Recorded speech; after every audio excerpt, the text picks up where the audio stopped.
everyone, so today we visit our new factory and let's follow us.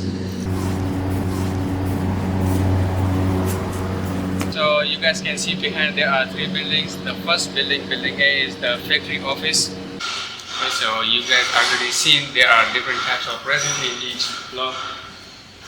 For you guys already know, like we have different types of resins, so there are the raw materials for all the types of resins.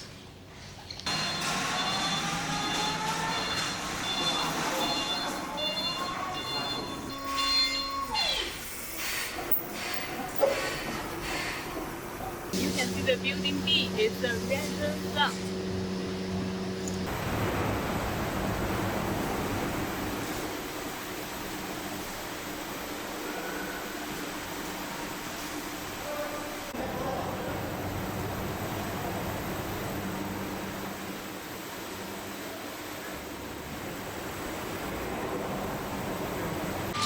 Okay, so from here in the screen you can see the manufacturing, processing, and also the manufacturing date and everything, all the data about all each resins.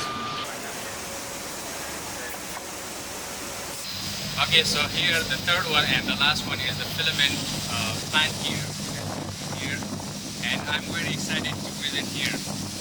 Me too. Okay, so here are the raw materials of the filaments. You guys can have a look. This side and also another side too. Okay, so now the last one is the filament processing. So first of all, we are gonna show you guys the tricolor processing, and behind here you guys can see the filament machine. So you can put like three colors and it's gonna mix it together in the one filament roll. So here you guys can see here, put three colors, different types of colors, which you want to mix it in the tricolor, one roll, and after that it's gonna mix it and process it, and it turns to one filament roll, one roll.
Okay, so here in the left side, you guys can have a look to the drying machines, and these are for the filaments before the packaging, and you need to process it like from 4 to 5 hours before you package it, and it will improve your printing result